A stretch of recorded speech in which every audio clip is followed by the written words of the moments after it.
Quando você roda nas regiões administradas pelo que há de pior na política brasileira, você percebe que do eleitor, da pessoa comum ao político, há uma aceitação total e completa do absurdo. E numa federação em que quem manda, infelizmente, é o mais improdutivo, isso se torna regra para todos. E aí isso tem um efeito em que o Brasil não se torna mais São Paulo, ele se torna mais Paraná, ele se torna mais Maranhão. E isso definitivamente não é bom nem para o Maranhão, nem para São Paulo. Então, aquilo me deu a urgência. Cara, o inimigo é o Centrão. O inimigo é o Centrão, né? Ninguém coloca 100 e poucos milhões de reais adiantado num filme B de bomba, uma porcaria de um filme, sem imaginar que é algo enquanto contrapartida. Porque se eu partir dessa premissa, então o contrato do Alexandre de Moraes era apenas uma consultoria. O Guido Mantega estava falando sobre economia. É óbvio que não. Se você perguntar pro Lula como ele vê o país dele daqui 30 anos e como ele levaria esse Brasil a acontecer, o Lula nem vai ter ideia porque ele nem vai estar vivo daqui 30 anos. Se eu perguntar pro Flávio, o Flávio vai apenas falar, mas e quando vocês vão soltar meu pai?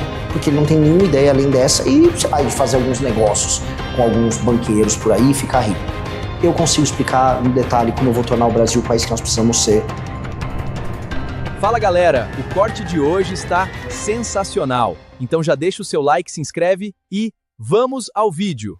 Vamos imaginar assim, dia 26 de outubro, William Bonner acabou de proclamar o resultado do segundo turno, você foi eleito presidente. O que você faria nas primeiras horas? Assim, depois das festas, das libações, quais seriam as primeiras medidas de um eventual governo seu?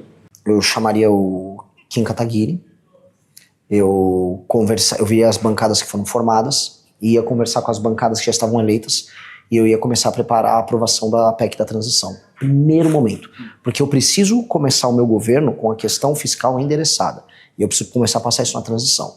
Eu ia fazer tudo o que fosse possível e necessário para que a atual legislatura aprovasse a PEC da transição, que para mim inclui a PEC fiscal nossa, que já está inclusive protocolada pelo Kim, e, no mínimo, os fundamentos no Congresso Nacional para andar com a nossa ação contra o crime organizado. Por quê? Porque eu preciso começar a rodar o Brasil retomando territórios enquanto presidente da República, junto com as forças policiais e com os governadores, e, paralelamente, eu preciso criar um clima favorável para a entrada de recursos de dólares no Brasil, entendendo que a curva dívida-PIB, né, a relação dívida-PIB vai estar estancada no longo prazo, portanto a PEC. Mas você não vai pegar ela estancada no começo, né? Não, mas as pessoas trabalham com expectativas futuras. Então o mercado vai ver, bom, se eles passaram uma PEC que em 10 anos economiza 3,3 trilhões, então os títulos brasileiros eles vão ser pagos nos próximos anos, portanto a curva dos juros ela vai poder cair. Então a expectativa vai gerar uma queda nos juros, e isso tem que ser equilibrado com uma luta para não virar inflação rápido, né? Porque haveria um aumento do consumo. Mas de qualquer forma, em ambos os casos, já seria um clima positivo sobre a economia brasileira. Eu preciso ter essa calmaria para poder andar com o que precisa. Então eu não perderia um minuto. Até porque eu não costumo muito comemorar as coisas. Quando a gente montou um partido, eu fiz um vídeo lá e, ok, tenho que trabalhar. Eu sou meio hipercentrado. Na verdade, André, se assim, ganhou, eu acho que eu não comemoraria, eu ficaria apenas assim, resoluto, assim, o plano é muito bom, mas eu ficaria tenso, igual eu tô. Eu tô assim, nossa, eu tô subindo nas pesquisas, eu acho que eu posso ganhar. Deixa eu ver direito, o plano é bom. Eu tava no avião relendo o plano. Checar pra ver se isso mesmo. Tipo assim, é bom o plano, né? Acho que é bom, acho que vamos ganhar então. Mas eu tenho assim, uma responsa gigante. O lance não vai ter descanso. Nem pode ter, eu sou jovem, 42 anos. Eu tenho que gastar essa energia nisso. Quando você fala 3,3 trilhões, isso é uma porcentagem assim, considerável do PIB brasileiro, nem do orçamento da União, do PIB. Em 10 anos. O que envolveria fazer esse ajuste fiscal que você está falando? Começa por uma nova reforma da Previdência, passa por fazer um tema que é polêmico, mas os outros vão precisar falar, que é a desindexação dos reajustes de BPC e aposentadoria, não mais sendo feitos pelo aumento do salário mínimo, mas sim pela inflação. E aí quando um presidente quiser dar um aumento real, ele vai lá e dá um aumento real. Vou dar um aumento real aqui para aposentadoria. O presidente dá um aumento real. Agora, não dá para ser isso de maneira automática, como porque na prática, como o aumento do salário mínimo é atrelado no fim do dia, não só a produtividade do trabalhador, mas PIB, etc., você acaba gerando uma bomba relógio orçamentária que já faz com que a Previdência esteja fora de controle. BPC também. Outro tema, a desvinculação dos gastos na área de saúde e educação. Você tem hoje municípios no sul do Brasil que a natalidade está bem pequena. Você tem que gastar mais com saúde do que com educação. Só que você não pode mexer nisso, os municípios estão quebrados. Foi um pedido, inclusive, da Marcha dos Prefeitos. Tenho que mexer em renúncias fiscais de toda sorte, todas elas. vou precisar mexer em privilégios no alto funcionalismo, e isto, de acordo com a análise da Câmara, se eu passo completamente essa PEC, eu estou falando aí de 3,3 em 10 anos, estou falando de praticamente 1/4 do PIB sendo economizado em um processo de 10 anos. Em 6 anos já é 1,1 tri, porque ele é acumulativo no longo prazo. Então essa seria uma reforma que resolveria o fiscal no Brasil, não digo para sempre, né? Para sempre é uma coisa muito longa, mas para os próximos 20, 30 anos, o Brasil passa a ser um país sério do ponto de vista fiscal. E como a gente está indo agora pro precipício, nada melhor do que um precipício para assustar e fazer você pular. Então, seriam essas medidas. Entendi. Teria algum órgão público que você extinguiria? É uma discussão boa. Eu ando falando muito em extinguir o INCRA. Só que a gente está com uma proposta até melhor, que é o seguinte: eu não tenho nada contra a reforma agrária. Até porque a pequena propriedade, quando trabalha com cooperativa, é super competitiva. Agora, se você vai pegar os graus de produtividade e a renda per capita, vamos colocar aqui, dos assentados, é baixíssima. Você está só favelizando o campo. Então, antes de fazer qualquer reforma agrária, é uma proposta bem clara nossa, nós precisamos fazer uma auditoria e obrigar os assentados a atingir níveis razoáveis de produtividade, que não adianta eu dar uma terra para alguém que não vai plantar. Eles reclamam do latifúndio produtivo e eles viram um mini fundinho produtivo, que depois viram um barraco e ele vai vender para alguém. Não vale a pena. Nós não podemos adotar esse modelo. Até porque a agro é um setor hiperprodutivo brasileiro. Se tem uma área que a gente tem métodos de trabalho, de cultura de trabalho, é esse setor. A gente só está pegando, então, uma área que poderia estar sendo destinada para alguém produtivo e dando para alguém improdutivo. Isso não tem nenhum sentido. Mas INCRA é um exemplo, um órgão que não está sendo benéfico para o Brasil de nenhuma maneira. Antigamente, Renan, nas suas lives e tal, você falava mais sobre uma nova constituinte. Você tem um tempo que eu notei que você parou de falar, né, um pouco sobre isso. Você desistiu de fazer uma constituinte? Você acha que é válido ainda essa ideia? O que você pensa sobre isso? Um jornalista atento é sempre um perigo, porque eu realmente diminuí mesmo a fala disso, porque não dá para fazer isso no primeiro mandato. Realmente, assim, se eu quiser fazer o que eu estou propondo aqui, eu não vou conseguir fazer uma constituinte junto. Então eu preciso fazer no segundo mandato. Eu preciso fazer um conjunto de reformas que apontem uma direção e as pessoas entendam assim, a direção é boa. Aí eu vou falar, quer agora ir realmente para essa direção? Então vamos mudar a Constituição. É basicamente acumular força política. Não vai dar para fazer tudo ao mesmo tempo. Então eu estou tirando um pouco o pé, não da tese, porque a tese eu defendo publicamente, precisa, mas eu não posso entregar isso no meu primeiro mandato. Você, nessas suas viagens agora na pré-campanha, você foi para o Maranhão, você foi para a favela do Coroadinho, e lá você se espantou muito com um cadáver de cachorro, né? Que você viu lá no lixão, né, eu acho, na rua. E o que você aprendeu, você diria que você aprendeu nessas viagens suas, Renan, pelo Brasil? Duas coisas. A primeira é que a classe política brasileira, como o sistema federativo brasileiro, ele concentra poder nas regiões mais improdutivas, a classe política ela é hiperrepresentada por políticos que acham normal um lugar como Coroadinho. Isso faz com que a administração pública como um todo e o foco do Estado não atenda, por exemplo, as necessidades de pessoas que estão vivendo em lugares com IDH melhor. Então, às vezes você pergunta assim, por que ninguém fala de desvalorização no Brasil? Porque se eu pegar um político do Maranhão ou do Piauí, ele nem sequer vê isso como um problema. Não está no sistema de valores dele a ideia de que esgoto a céu aberto é um problema. Ele fala, mas pera, sempre tem esgoto a céu aberto.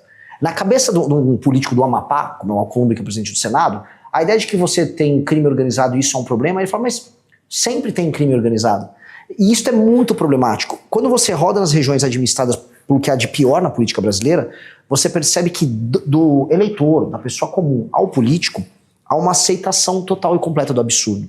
E numa federação em que quem manda, infelizmente, é o mais improdutivo, isso se torna a regra para todos. E aí isso tem um efeito em que o Brasil não se torna mais São Paulo, não se torna mais Paraná, ele se torna mais Maranhão. E isso definitivamente não é bom nem para o Maranhão, nem para São Paulo. Então, aquilo me deu a urgência. Cara, o inimigo é o Centrão.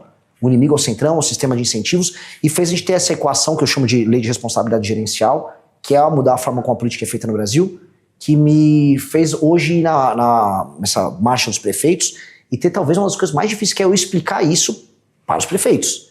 E como é que eles reagiram? Muito melhor do que eu imaginava. Eu falei em extinção de municípios, eu falei em punir prefeitos que não atingem indicadores de desempenho, mas eu apresentei o outro lado, em como eu vou beneficiar os que forem bons prefeitos. E houve uma receptividade muito boa, porque eu falei, vocês serão protagonistas pro bem e pro mal. Até dei o exemplo do Peter Parker, né, com grandes poderes vem grandes responsabilidades. Então não é só que eu vou dar o poder para vocês, eu vou também lascar vocês se não trabalharem. E foi muito bom, foi surpreendentemente bom, eu estou surpreso até agora. Mas eu acho que é isso, se eu não alterar essa dinâmica, não há como resolver a equação Brasil. O Brasil é um problema que, se você não trata nesses termos, ele não resolve. Você acha que o Pacto Federativo Brasileiro tem solução? Tem, solução tem. A dificuldade Por onde passaria essa solução? A solução passa em concentrar o poder no poder executivo e as pessoas nos lugares mal administrados perceberem que elas têm um problema, como eu te falei, que é um problema de imaginação e perspectiva. Por exemplo, a pessoa que mora na favela do Coradinho entender que não é legal ter um lixão a céu aberto no meio da rua e não é bacana o cachorro dela, o cachorro que morava com ela, ser jogado no meio-fio. Que isso só é desumano, isso é animalesco. E ela entender que alguém, um outro agente político é capaz de arrumar aquilo e ela viver num lugar melhor. Quando ela faz essa conexão, você começa uma revolução política. Tanto que uma coisa que começou a acontecer, que foi muito bom, foi eu ir nesses lugares, eu apontar o problema e no dia seguinte o prefeito correr para arrumar. Aí você começa a ter um feedback, né? Você começa a ter uma resposta rápida, porque você inseriu naquela população um sistema de valores novos que ela não está acostumada. E o jogo é esse, então o Poder Executivo Nacional, ele tem que interferir nessa realidade local e mudar a cabeça de todo mundo. E punir o político que não entrega um novo padrão. O cara entendeu? Ó, o seu padrão de cidade é, sei lá, São Miguel do Oeste, como eu vi em Santa Catarina. Isso aqui é uma cidade. Tá? São Luís do Maranhão não é. São Maranhão é um ajuntamento onde as pessoas são tratadas como bicho. Vocês vão ter que ser administrados para ficar parecido com isso aqui. Ah, isso aqui, ó como é melhor. Ah, é melhor mesmo.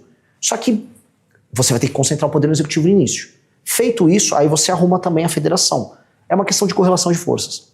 Você acha que seria preciso, por exemplo, mudar a representação do Congresso dos Estados? Essa é a questão do Tostines. O Tostines vende mais porque é mais fresquinho, mais fresquinho porque vende mais. Se eu mexer já o modelo de representação top-down, isso interferiria nos municípios, com certeza. Só que eu acho que eu não consigo. Eu vou ter que mexer de baixo para cima. Eu acho que eu vou ter que a trabalhar com os prefeitos e eles alteram o modelo de representação. Foi basicamente o tema do meu discurso hoje na Marcha dos Prefeitos. Eu falei, hoje vocês são meros funcionários dos deputados. O poder tem que ficar com vocês, não com os deputados. Eles me aplaudiram. Eu falei, se aplaudiu um maluco que foi lá falar isso aí, é porque eu tô falando algo que está reprimido dentro deles. E que é verdade, pura e simples. Hoje um prefeito é um administrador de emenda de um deputado.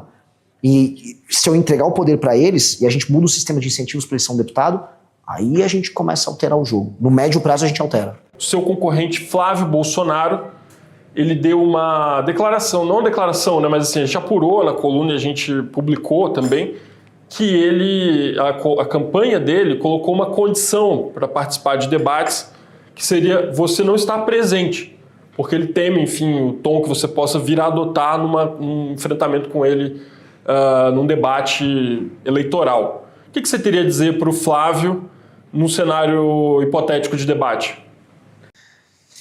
Olha, realmente o Flávio, ele... Assim, eu não estou surpreso, mas eu também... ele entregou uma fraqueza tão grande, que denota realmente que ele me vê como talvez um demônio, um cara que vai perseguir ele. Na verdade, eu não precisaria fazer muitas coisas para constranger o Flávio. Se eu, apenas um debate, tiver um espaço para eu falar uma proposta, sem citá-lo nominalmente, e ele tiver que falar do mesmo tema do outro lado, o contraste já vai machucar ele. Acho que existe um problema no Flávio, primeiro, de contraste. Ele não consegue construir nenhuma sentença bem feita e tampouco ele consegue apresentar uma ideia original que vai seduzir o eleitor. Então ele não gera imaginação, ele não gera perspectiva. Aí do outro lado, ao conflito, ao confronto. Eu vou confrontar ele. Eu acho que eu tenho que falar tanto do passado dele, eu falar do Adriano, que estava no gabinete dele com a sua esposa e mãe, e falar agora desse escândalo recente. Eu acho que isso é devastador pro Flávio. E eu sei que os demais não falariam. Nem o Zema, nem o Caiado, eles iam apenas fazer pequenas insinuações, como eles vêm fazendo pra imprensa. E isso teria, vamos dizer, um dano tão grande que, assim, fazia sentido ele fazer isso mais na miúda, né? O problema é que ele entregou tudo e acho que agora está impossível não me ter nos debates. Porque qualquer, vamos dizer, qualquer opção além dessa vai soar que sofreu interferência do Flávio. E pelo que eu sei das emissoras que eu já tive contato, nada disso mais faz sentido da parte dele. Então, eu estarei lá. E aí, bom, você pode trazer a questão do áudio dele com o Daniel Vorcaro, ele pode tentar trazer o seu áudio também daquela viagem, tal, da Ucrânia. Como é que você responderia a ele nesse cenário? Houve um escândalo heterossexual de um áudio infeliz, mas no mínimo engraçado, do meu amigo Arthur, em que absolutamente R$0 foram desviados. não houve nenhum crime cometido, e do outro, claramente, um atestado de uma relação que necessariamente é criminosa, porque pouco se falou ainda, e eu tenho certeza que será apurado tanto pela imprensa quanto nas investigações, que será contrapartida, né? Ninguém coloca cento e poucos milhões de reais adiantado num filme B de bomba, uma porcaria de um filme, sem imaginar que é algo enquanto contrapartida, porque se eu partir dessa premissa, então o contrato do Alexandre de Moraes era apenas uma consultoria. O Guido Mantega estava falando sobre economia. É óbvio que não, é óbvio que existe uma troca de favores, a lógica da compra de autoridades do Vorcado era essa, e nós saberemos os detalhes dessa com o Flávio logo mais. O que eu estou sabendo já de bastidores é que a visita do Flávio junto ao Vorcaro era tratando de sair fora da delação. O que ele disse que ele foi lá o Flávio foi até o Vorcaro e falou, não, nunca mais fale comigo, agora que você tem um escândalo, né? O mesmo Flávio que anda junto com o Valdemar, né, que anda com o Willer Tomás, mas ele chegou ali e aparentemente a conversa foi sobre delação. Tô entregando um off bom aqui pra vocês e depois eu te entro nos detalhes. E aparentemente ele foi tratar disso, foi se reunir pra, me tira fora dessa, vamos deixar combinado isso aqui. Não, entra nos detalhes agora, então, mas conta um pouquinho mais pra gente. É que eu teria que entregar minhas fontes, não sou jornalista, mas tenho que manter, mas aí eu posso entregar pra você no off. Podemos falar depois sobre Sim, isso, então. Mas de fato foi isso, é assim, ele percebeu que deu problema e aparentemente ele obteve um combinado com o Vorcaro de não entregá-lo. Tanto que ele ficou seguro e saiu fazendo seu périplo junto a empresários e visita junto ao mercado financeiro avisando, não, eu só tive com ele uma vez, mas não houve nada. Então ele imaginou que... Exato, ele imaginou que ia ficar safe. Entretanto, os vazamentos acabaram quebrando a estratégia dele. Por isso que ele foi pego de surpresa e por isso que ele nem contou pro time de campanha. Bom, para encerrar, por que um eleitor brasileiro deveria escolher Renan Santos para liderá-lo a partir de 2027 e não o Lula, o Flávio Bolsonaro ou Joaquim Barbosa? De maneira bem simples, se você perguntar pro Lula como ele vê o país dele daqui 30 anos e como ele levaria esse Brasil a acontecer, o Lula nem vai ter ideia porque ele nem vai estar vivo daqui 30 anos. Se eu perguntar pro Flávio, o Flávio vai apenas falar, mas e quando vocês vão soltar meu pai? Porque ele não tem nenhuma ideia além dessa e, sei lá, de fazer alguns negócios com alguns banqueiros por aí e ficar rico. Eu consigo explicar no detalhe como eu vou tornar o Brasil o país que nós precisamos ser, e isso inspira as pessoas a não ficarem brigando apenas por rótulos ideológicos, mas inspira as pessoas a procurarem um caminho. E isso é motivador. É por isso que eu lidero entre os mais jovens, que estão loucos para entender assim, nossa, eu vivo num país que faz sentido. O que eu quero fazer assim, seu país faz sentido, você não precisa ir embora daqui. Aqui não é só carnaval e tal, por mais que o carnaval seja super legal. Aqui não é só futebol, por mais que o futebol seja super legal. Aqui pode ser muito mais. Aqui pode ser... Eu quero fazer o F-35 aqui dos Estados Unidos, porque meia tonelada de terra rara vai dentro do avião. Então, para fazer o avião vai depender da gente. O novo mundo que está vindo aí pode depender do Brasil. Então, a gente está numa posição sensacional. Basta a gente desenhar esse futuro. E eu sou o único que faz isso. Talvez eu ganhe até por exclusão nesse sentido. Então, sim, é tão melhor, é tão diferente que não tenho nem como atacá-los. Porque eles mesmos não estão se propondo a participar dessa disputa.